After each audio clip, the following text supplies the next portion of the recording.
Welcome back to another episode of the Positive Persistence Podcast, where we bring you stories to inspire you and strategies to help you tap into your potential and become your best self. I'm your host, Ian Bowen, and today I'm joined with consulting coach and podcast host, Angelina Rivera. Angelina has a background in the manufacturing industry and is a seasoned professional of over 25 years. Her key achievements include optimizing processes, establishing assembly work areas, streamlining repair cycle times, and implementing standardized work protocols. Now, her work in this area and her time management skills lends itself to her wellness coaching and consulting businesses, where she helps you find balance between work, personal life, and self-care. As the host of the podcast Refine and Shine, her commitment to continuous improvement and professional development makes her a pivotal figure in her field. Angelina, welcome to the show. Thank you so much for having me. I'm super excited. Absolutely. As we talked a little bit before we started recording, I am super excited to talk to you and about your background and about your coaching and wellness business, because I could use some of what you got. But we all can. yeah. But before we dive in to how you help people maximize their time to transform their time management skills and maximize their productivity, I'm curious to know how you got involved in the manufacturing industry in the first place. Okay, well, it started when right out of high school, I started as a lab intern for a research, and they were a fiber cement company making building materials, and I started in research and development. But that was really hard to balance doing that, working full time, and going to school full time.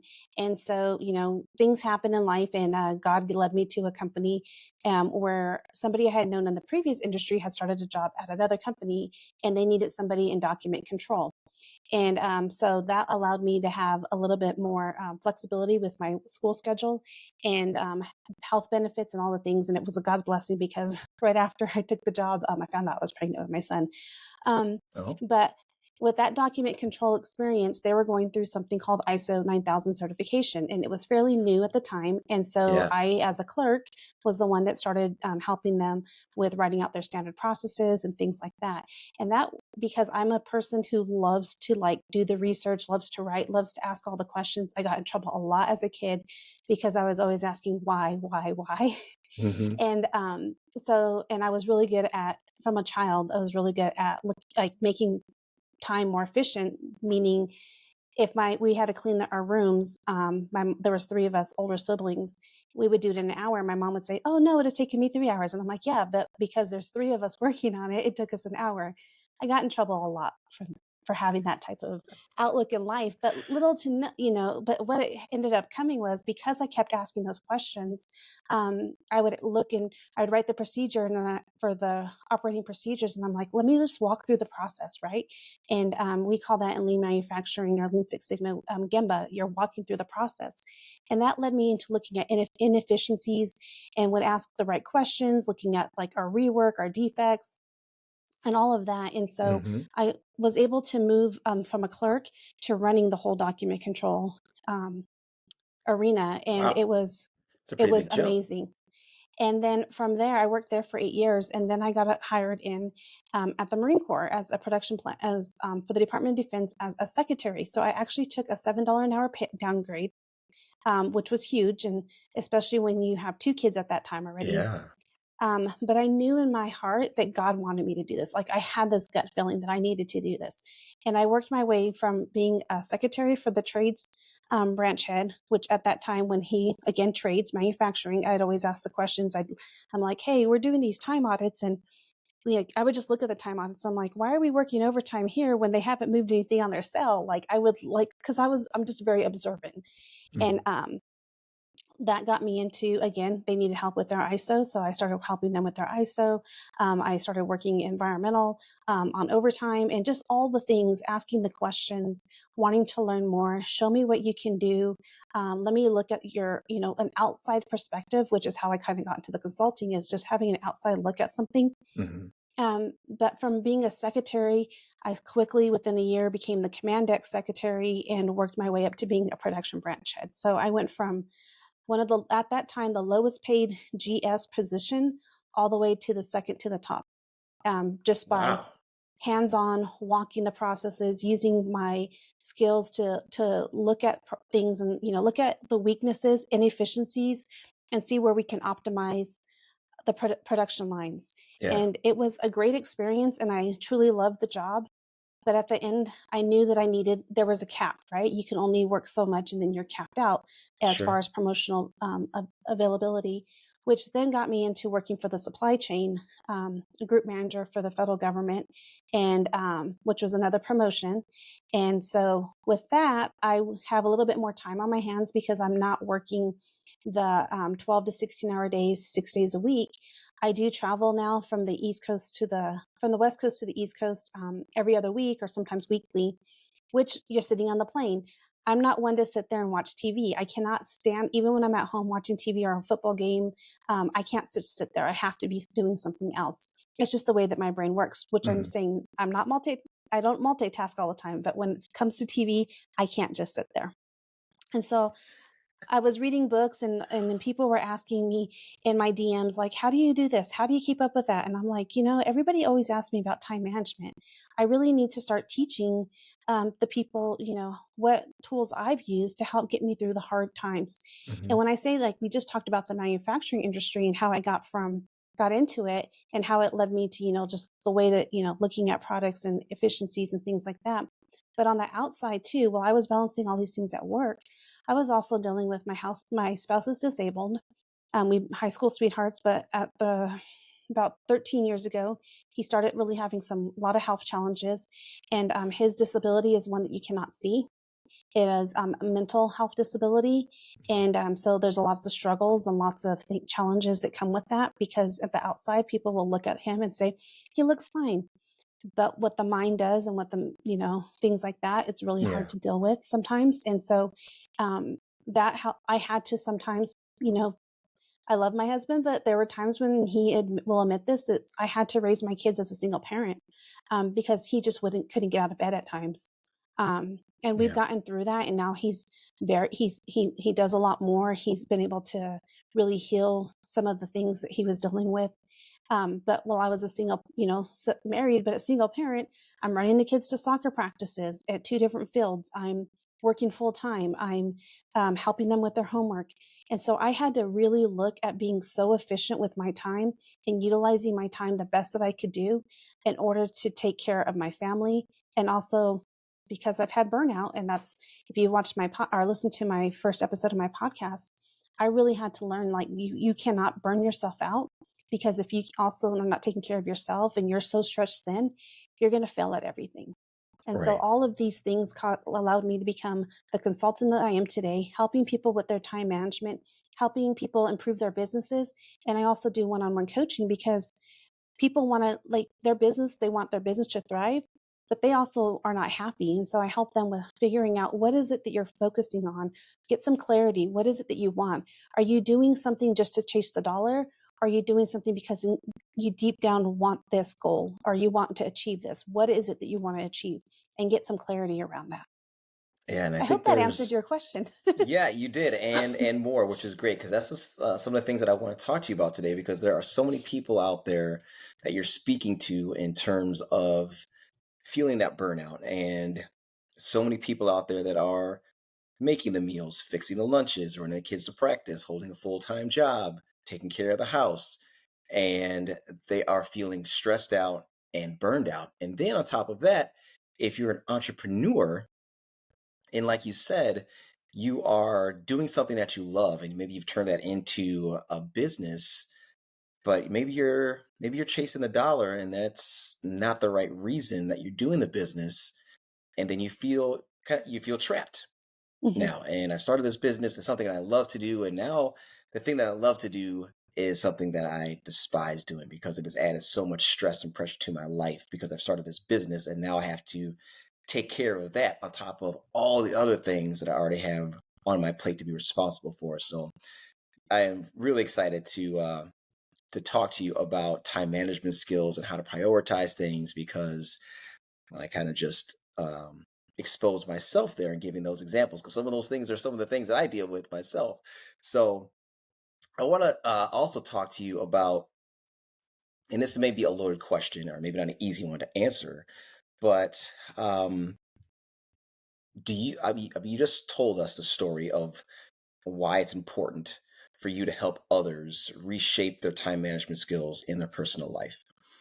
How do you find, or how do you help people find that balance between work, personal life, and self care? And some people will say that balance is a fallacy, like you can't have balance. So what do you say to that? And also, how do you help people find a way to make room for work, personal life, and self care? Well, when we first start out with our coaching, I have them kind of do a time audit. And I tell them, you don't lie, because if you're lying, you're just going to hurt yourself. Hmm. Like, take a few days and I give them a worksheet. And I'm talking like from the moment you wake up, be honest, till the time you go to bed. What is everything that you're doing? If you're spending 45 minutes in the restroom, I mean, like what it, and like everything that you're doing, how much time are you spending on social media? How much time are you spending doing all of these things?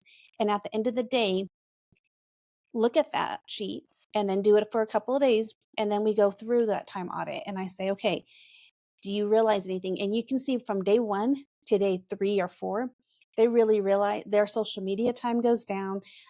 They're not buffering, so to speak, avoiding the tasks that they need to do, and they're being more productive. And I look and I say, hey, maybe they went to the grocery store 4 times that week. And I'm like, why are you going to the grocery store so much? Like, can we look at meal planning or look at your groceries, like set up a day that works for you and your family.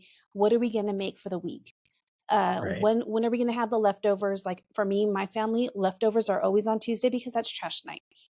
So if you're going to eat eat whatever's left over that's, needs to be eaten, and then we're throwing everything away. I'm not going to make a new meal. It's just easier. So that's kind of how we do it. And Yeah. when you make that meal list and that meal planning and you're doing it for the week, and it doesn't have to be, you can have some flexibility, but at least have a couple of days lined out. Then go to your cabinet, your pantry, your refrigerator. Do you have those items that you need to make, that grocery list? Do you have those things for you? If not, then when you go to the grocery store, set a day to go to the grocery store, buy the things you need. My family and I are, we would have the grocery list on the refrigerator. Well, what happens when you go to the store? The grocery list is on the refrigerator, right? So then we'd have to call somebody. Hey, I'm at Costco. What was on the Costco list? Because we had a grocery list lined, like divided up, Costco, and all the like Target and the feed bin and all the things, because we have animals as well. And one day we were like, why don't we have notes on our phone?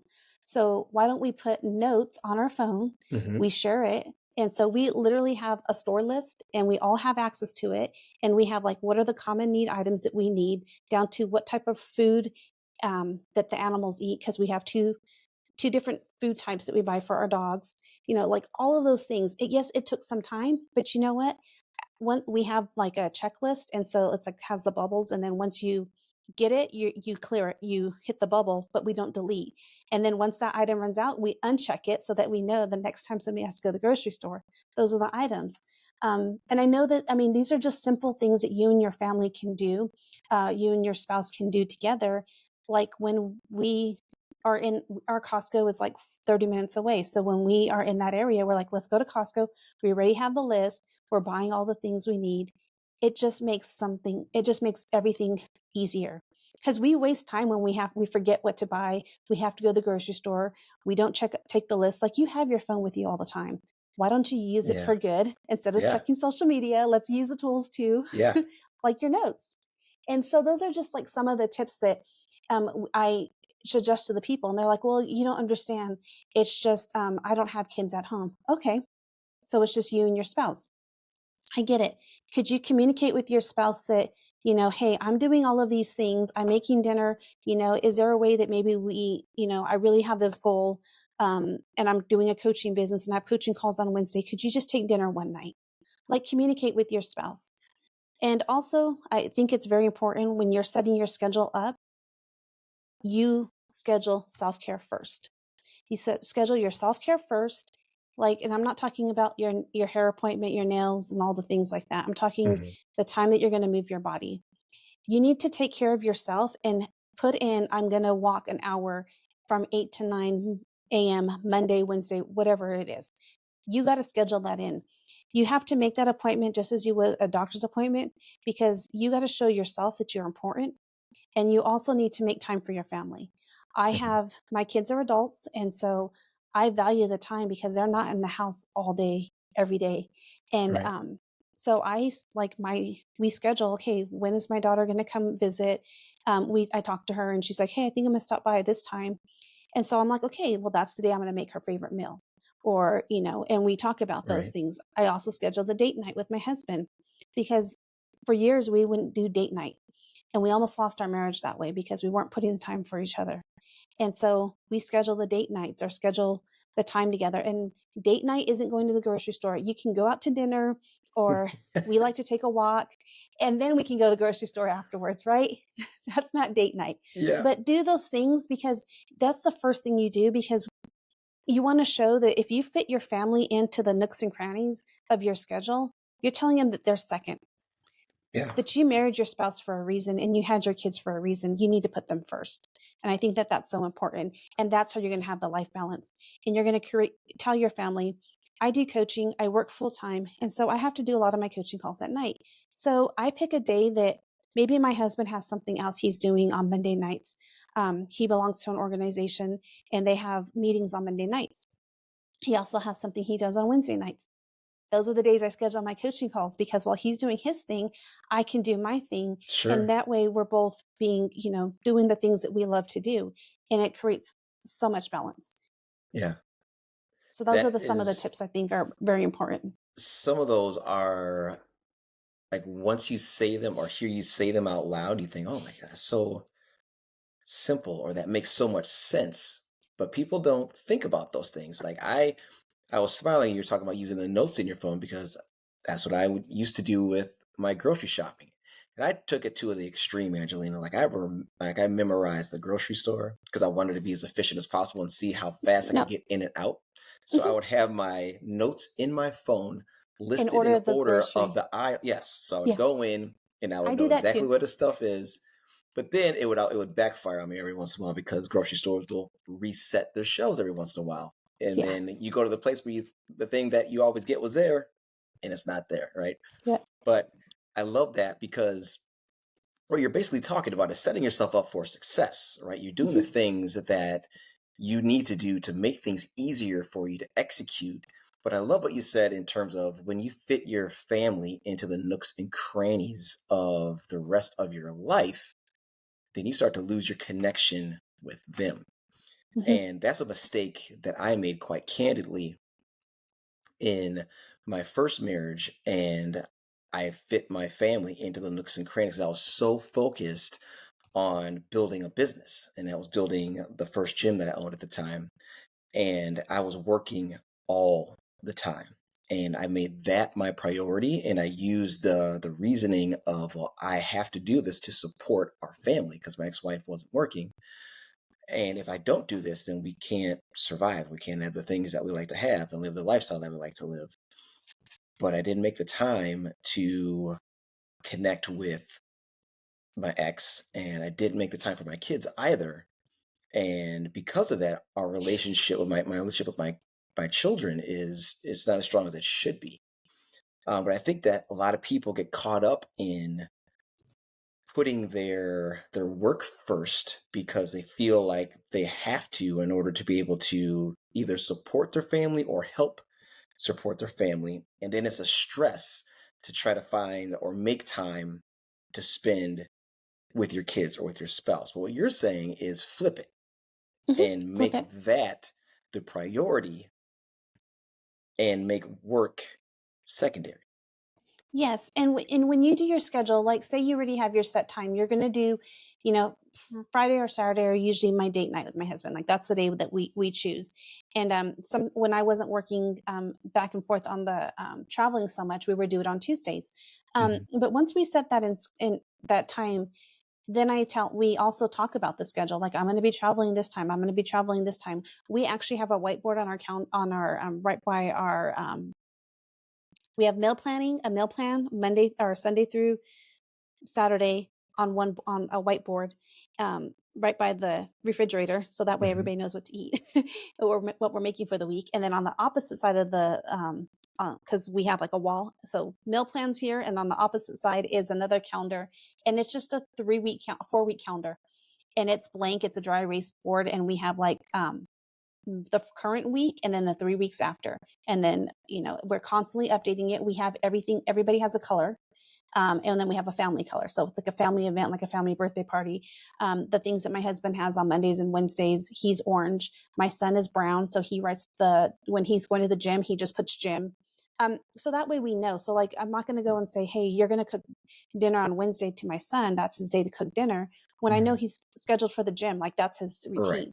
Like, Yeah. so we like it. And that just helps so much, because when you communicate those things, and we don't have it down to, we do have a shared calendar on our phone, and that's where we put doctor's appointments, my plane, when I'm flying, my flight schedules, things like that. But we don't have it down to, the whiteboard calendar is just a quick glimpse, not to be overwhelmed, but just a quick snapshot of what we have going on, so that we don't plan something, a family day, to do something, and we're not like, hey, I'm not even going to be here. I'm going to be out of state. It just makes it easier, and it just helps with that communication, because when you don't communicate and make it clear to your family what you're doing, or and sharing in that what you got going on, it can cause arguments, and then you're wasting time because you're fighting Yeah. because you didn't communicate. But Yeah. I'm saying that too, is I understand where you're coming from, because I was in that spot too, where I was working all the time, when my husband got really, really sick, and I didn't know what was going on. I put myself into my work. I was working. I would do things with my kids, but I was working so hard. Like, I was running away from the things that I needed to face. I actually even Yeah. started running and doing all these other things, but I wasn't like, what is wrong with my husband? Like, what can I do? I felt overwhelmed because I didn't know what to do. And so getting him we had to get to that part where we got treatment for him, and that really helped. But it's also changing the words. It's not, I have to go to work. It's, I get to go to work. I am so blessed that I get to do this. So when I have to do a coaching call, I'm like, oh, I have a coaching call. I'm like, yes, I get to do this, because when I say I have to, it makes it seem like I'm taking something away from my kids, because I have to do this one thing. And it puts it in a negative mindset for them. Like, oh, mom always has to go to work, instead of, oh, I'm so blessed that mom gets to go to work. She has a Hmm. job and things like that. And that was one thing that I realized my wording was, when I'd have to work on Saturdays, I was like, I have to work. No, I get to work on Saturday. And guess what? Mom's going to work overtime. And we're going to have a goal, and we're going to be able to do something with a little bit of this extra money that mom's going to bring home. Like, make them understand that it's not a negative thing. But I also had to start having my family, I had to start delegating. I had to make them involved in the process, because I also homeschooled my kids, for part of the time when they were growing up. I homeschooled them too. So, like, you're working full time, you're homeschooling, you're doing all these Wow, that is things. a lot. I had to get, like, my daughter was really good at math. Like, she's super good at math. And she was really good at, like, opening up the mail, organizing the mail. Okay, you know what? I'm going to give you my passwords for my bills. This is my budget spreadsheet. You want to learn Excel? Let me teach you how to do Excel. Let me teach you my budget. And these are the bills, and these are going to get paid. Like, she started plugging in things like that. She even helps my husband with his budget today, because it makes it Wow. easy. Like, you have to delegate, at times, for the things that people want to do. Like, when my son was trying to learn fractions, he thought he would never need to learn how to do it, never need it in real life. Well, you're going to make 2 boxes of macaroni and cheese for dinner one night. And at 8 years old, and he learned, okay, these are why you need to have a half cup of this and a half cup of that, makes a 1 cup, three quarters cup, three-quarters cup, Hmm. adding those up. And so, and he did it was really good macaroni and cheese. And so I was like, hey, guess what? You get to make dinner one night a week, because we can live off macaroni and cheese once a week. Um, that's before we got really into the process, not realizing how bad processed foods are. But Right. even at the age of Sure. 24, my son still lives at home. But he, he pays rent, he does his dues, he works full time, but Hmm. he also has some dinner nights. I mean, just because you live here, we're still a family unit. You will make dinner a couple nights a week. Like, we all take Yeah. turns doing those things. And it's because we're a family unit. It's not one person has to do it all and we all benefit. Like we belong together. And it's just like a job. Like if you're at a work and you're building your team, you don't want to do it all. Like there might be somebody who's really good at Canva. Let them do the Canva stuff. Let If somebody's really good at the data and pulling reports, let them do the data analysis and do all those types of things so that you can Yes. do what you need to do. And that is to create, because only you can create the courses, you can create the podcasts, you can create those things, because that's you pulling from what God gave you the talents to do. So I Yeah. think that's also important. So I've dealt with my clients in the fitness industry over the last 12 years are typically moms. Typically, 98% of my clients have been female moms who have kids at home, and they feel stressed and they feel burnt out because they have been giving themselves to their husband, giving themselves to their kids, and being the support system for everybody else. And then they find themselves in a position where they don't know how they got there. I mean, they don't feel the best. They don't love the way they look. They don't love where they are in life. And they have a problem with delegating those responsibilities. And I hear it time and time again, especially when it comes to like dinners and meals, that they are maybe cooking two different meals every night. And then they get to the dinner table at last because they're making everybody else's food, and they're taking care of all these other responsibilities in the house. And I asked them, well, can't your kids help with some of that? Like, can't your kids help with some of these responsibilities? Can't your husband help with some of these responsibilities? And there's a lot of times where the answer comes back where they kind of chuckle under their breath, like, yeah, that's not going to happen. So, what do you say to the moms out there who are feeling burnt out, that are feeling stressed? How do you how do you help them move forward and start to make that balance in their life, in their household, for themselves? Well, I would once say, what is behind that where you feel that you can't delegate that to them? Like, what is it that's holding you back? Are you afraid that they're going to mess up? They're going to like burn a pan or burn the food? Those are one thing to think about. And Hmm. when you think about those things, like, what are you doing to your kids if you're not allowing them to participate? Do you want your child, your daughters, for example, since you're talking to the moms, do you want your daughter to feel the way that you feel 20 years from now when she's managing her household? Those are really hard questions to ask Right. yourself and get some clarity on those things. When I had a point when I felt a little burnt out about having to be the one, going to the grocery store all the time, I'm like, wait, my son's 16, my daughter's 13. It's the summer. I'm working my butt off. Um, they can go to the grocery store. And there were times like when my husband was on medication and couldn't really drive, right? So, but my son could drive and my daughter could go with him. She loves spreadsheets, right? Here's $100. You guys are going to plan 3 meals that you're going to cook for the summer. And you're going to need to do, and then you have a couple of snacks, lunches that you guys can make for the week. And I would send them to the store together.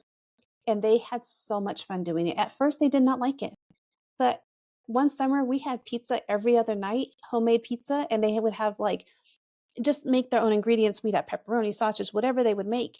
Got to the point where they didn't even like the sauce that they were buying, that they started making their own sauces. And my kids can make amazing sauces now. So whenever they want to make dinner and they have like a sauce and pasta, like whatever, it's really good. Hmm. But it taught them, the children, to have that bond together. It taught them the Yeah. skills that they need so that when they're out in the real world, they can manage their finances, they can stick to a budget, they know how to meal plan, they know how to look at, should I buy this can of this or this can of this?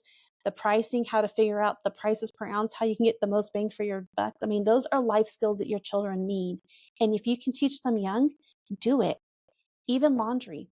There's nothing to say that your kids cannot start doing their laundry at a certain age. If you're scared that they're going to mess up something, have them start slow, do the tells, right? Something like that. And here's another tip that I always tell people. You probably have about 10 laundry baskets, and they probably have one in each kid's room. Well, is there a way that you could even just have a community laundry basket basket somewhere centrally located, just have the towels, so that you're not having to dig through all these laundry baskets to find the towels when it's towel laundry day. And, like, put a towel, like, towel laundry basket specific for towel laundry, a specific for, like, when my husband, he was a mechanic, my son's a mechanic, um, the mechanical clothes get dirty, right? You have to Yeah, wash them a yeah, certain way. This is all for the garage clothes, we'd call it, like, garage right. clothes. Yeah. And, have those laundry baskets divided, so that you're not, when you take off those clothes, you know what basket to put it in, so you're not wasting time separating clothes, things like that. I love that. So I'm remarried, and my wife and I, we have 5 boys together, and all of them are athletes. And we need to have a uniform laundry Yes. basket from all the basketball uniforms, the soccer uniforms, Hmm. the baseball uniforms. We need to have one of those because our laundry is bananas, as you Hmm. can imagine, with 7 of us in here. Yeah. But I love that idea of separating certain things out so you can, because we're always searching too, like game day. Where's Hmm. my jersey? Where's my uniform? Well, Hmm. it's in the dirty clothes. But if we Hmm. were to do that, then we have them ready to go. Love that.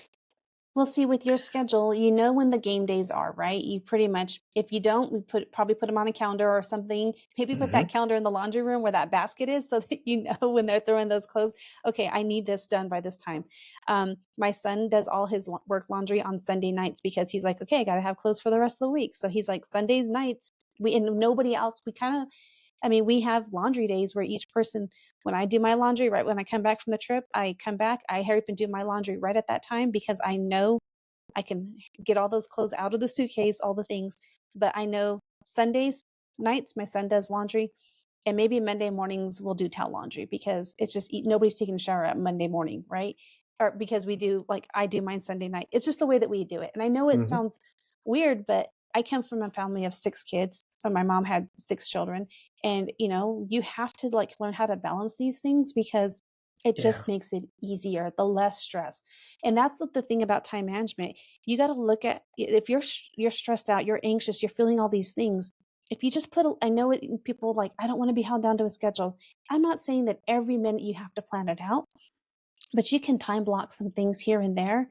And it's going to help you go to bed with so much the feeling of, I accomplished something. Yeah. I did something, and you're not going to be overwhelmed. Oh, did I finish this? Did I do that? Did I did this? Oh, I still need to do this. It just helps so much. A little bit of planning can give you time freedom, and we can't get more time. Hmm. We can't store it away and say, okay, I'm going to save these 60 minutes and I'm going to use them. Like, you can't. Like, we Yeah. take Once they're time. gone, they're gone.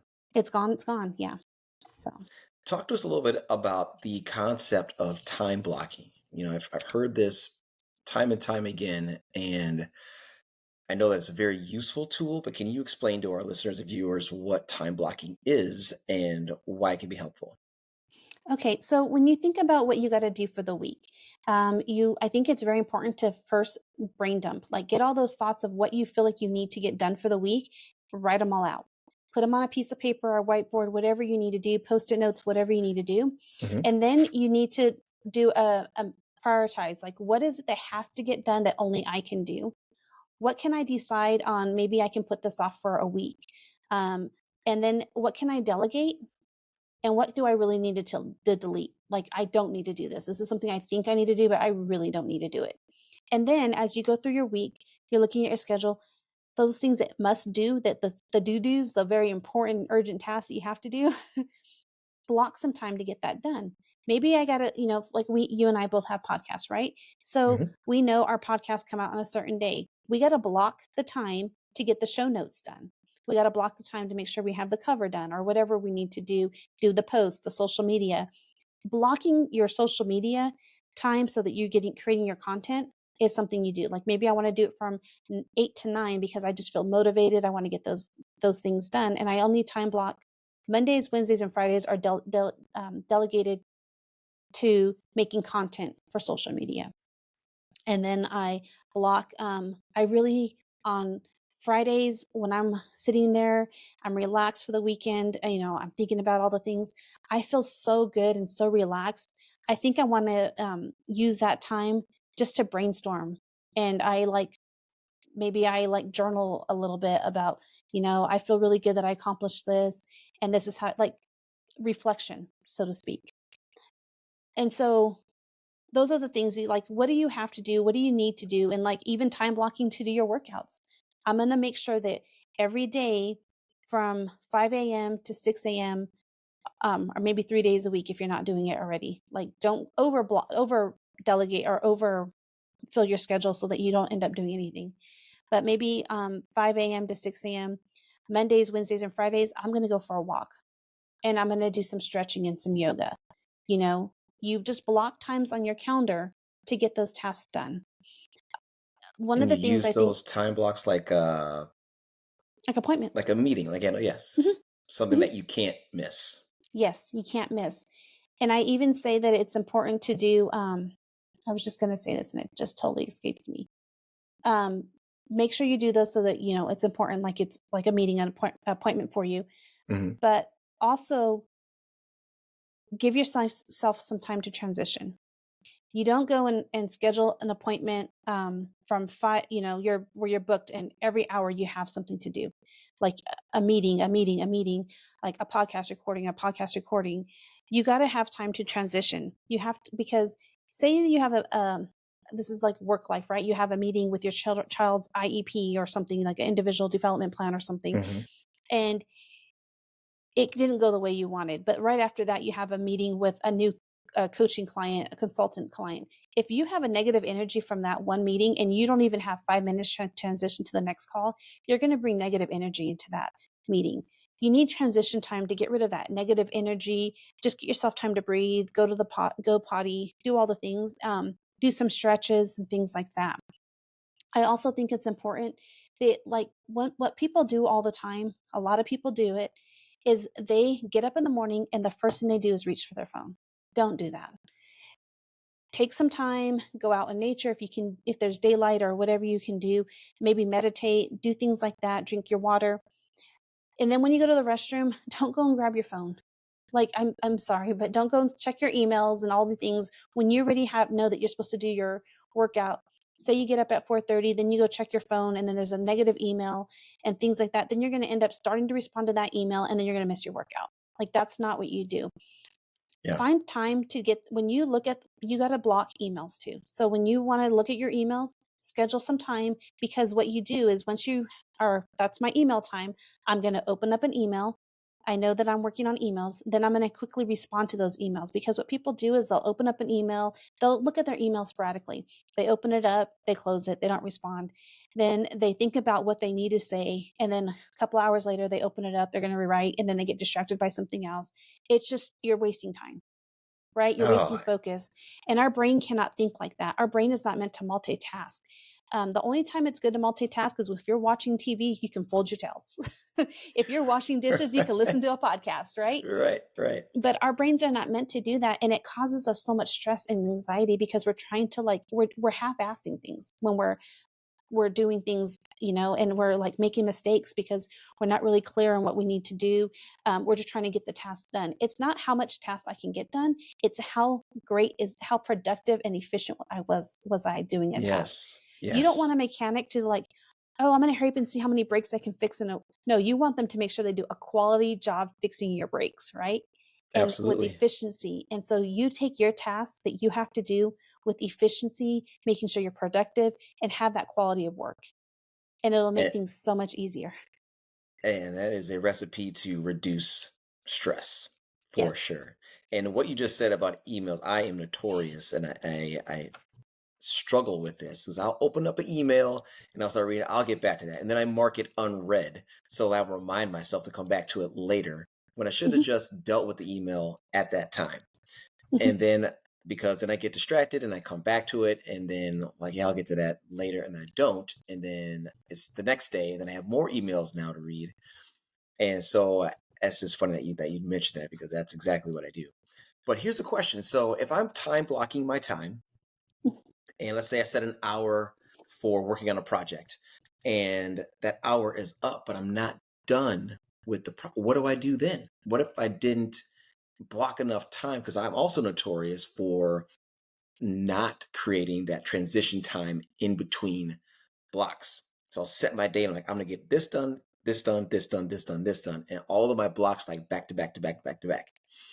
And then I'll find myself bleeding over into another block of time that I had set for something else. And now I'm frustrated and now I'm behind in the second block when my first block bled over. So what do you do when you're at the end of the allotted time that you set for a project, but you're not where you should be, or not where you think you were going to be?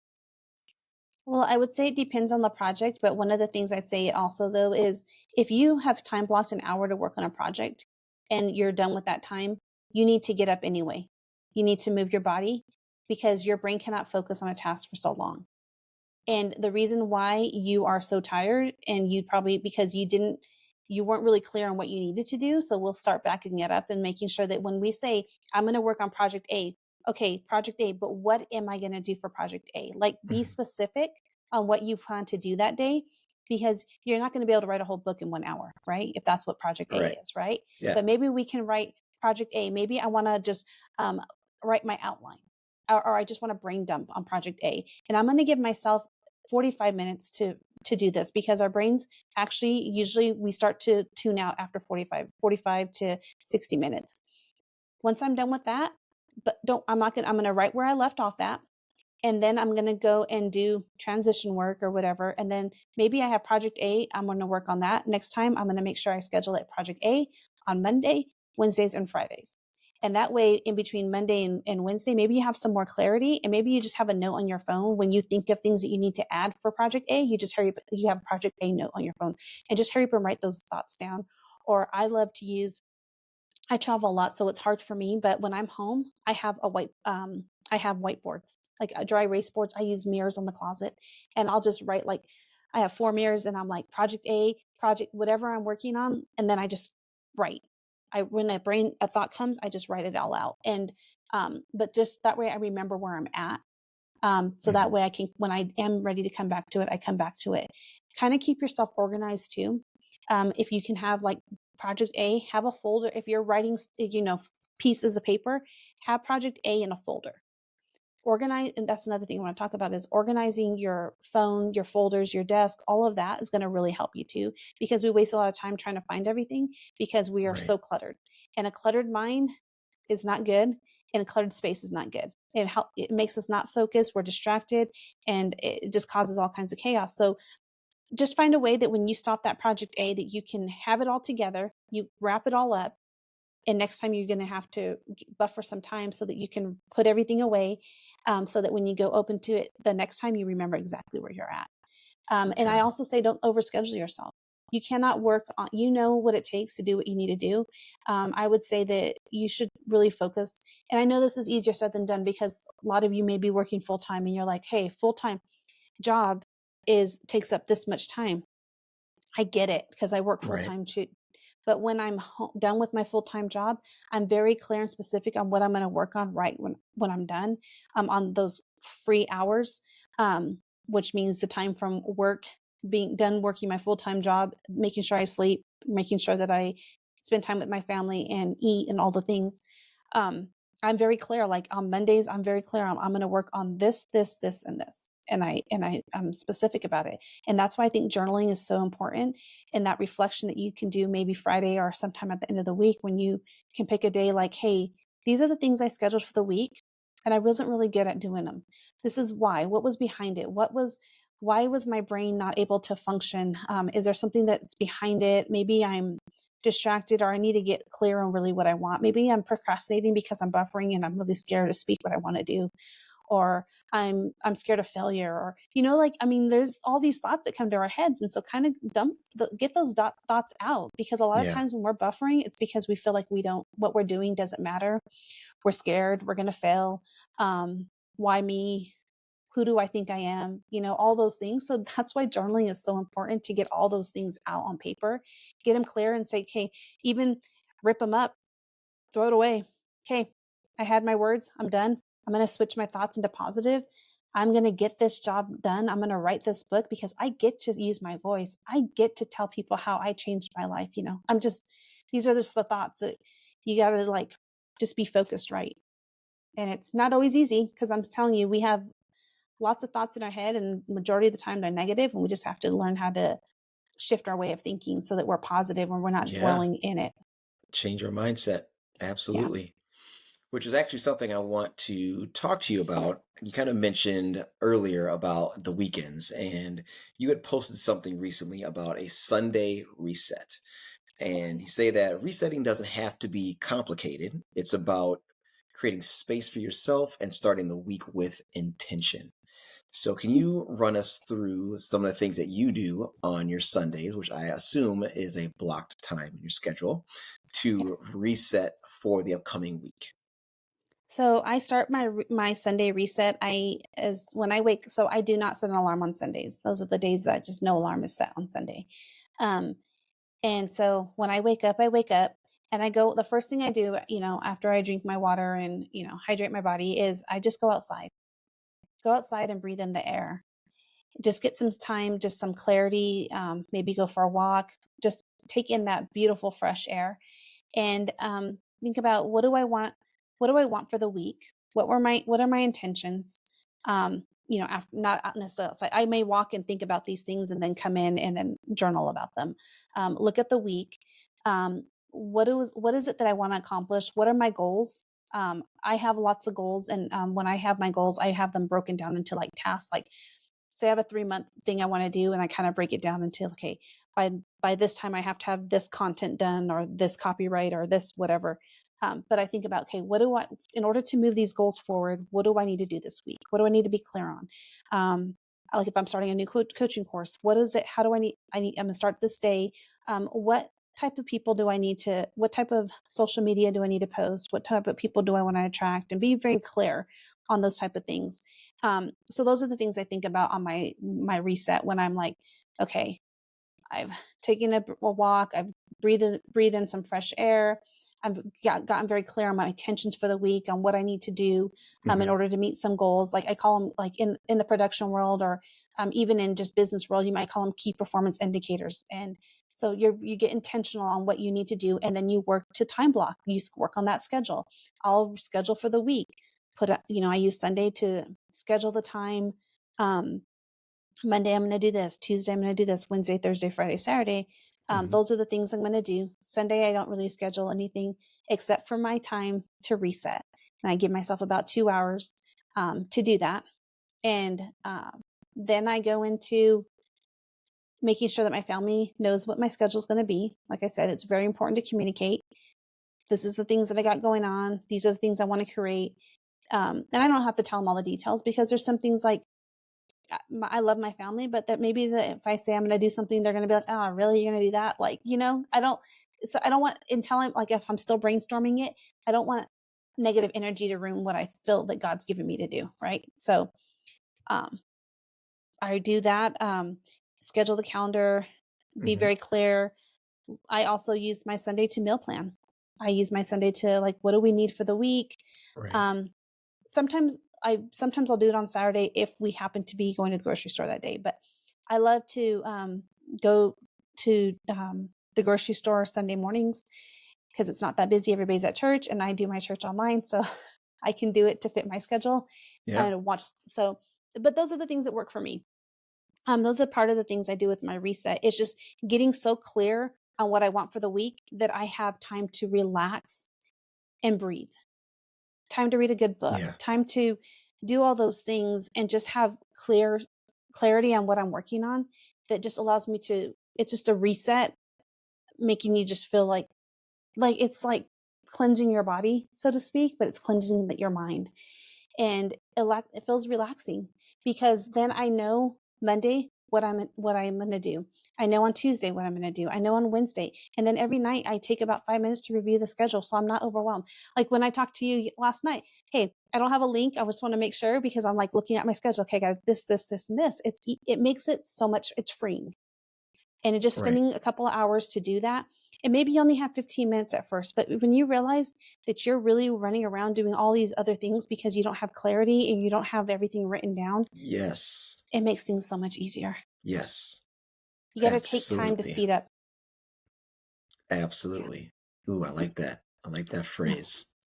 Yeah. All right. I think that is a perfect way to wrap up our discussion here. Angelina, thank you so much. You have dropped so many pearls of wisdom and so much knowledge just in this little time that we've been on this podcast. And I hope that people are taking notes as they're listening to this, because these things can be pivotal in changing your life in terms of freeing up time for yourself, becoming more productive, whether that is at your job, being an entrepreneur, or as being a parent and just doing life. So, Angela, where can our viewers and our listeners find out more about you and find out about your coaching and the things and tools that you have to offer? Well, they can follow me on social media. I will give you my Instagram and my Facebook page. I also have a website, angelinarivera.com, and my refine and shine podcast.com. Those are all the things I have. You can sign up for my newsletter, my emails. I go out and give you like time tips, things like that. So all of those are things that I send out. As things come to my head, I'll like when I have those clarity moments, I'm like, you know what? I think somebody needs to learn this. And I will send out stuff like that. So I think that's all different ways that you can follow me. My Instagram, I'm constantly dropping things down, like the Sunday reset. That's going to be a lot of my focus this week. It's just about resetting your mind, your body, um, Mm-hmm. all the things. And one of the things I forgot to talk about when I talk about resetting is we also need to declutter, maybe pick a space on Sunday that we can organize, declutter our desk, Yeah. organize our files, and also use that time to disconnect. I love to disconnect on Sundays now that it's football season. You will see me pretty much watching every football game. Many people don't realize that, but I love football and I don't care what team. I have my team, but I'm like constantly, okay, I should actually do a football poll one day, whatever those things are called for football. Yeah. Um, but yeah, use some time to disconnect as well. Get off your social media, all the Mm-hmm. things. So, but So anyway, important but follow me on social media, but you won't see me post a lot on Sundays. because you're taking time to reset. That makes Yep. sense. Yeah. All right. Well, Angelina, thank you so much for joining us today. And I want to thank all of our listeners and our viewers for joining us as well. And if you guys found this content to be useful, please make sure that you like and subscribe to our channel on YouTube, and make sure you check out Angelina when this podcast drops. So, as you guys know, in order for you guys to continue to move towards your goals and step into that next best version of yourself, stay positive, stay persistent, and remember, mindset is everything. We'll see you next time.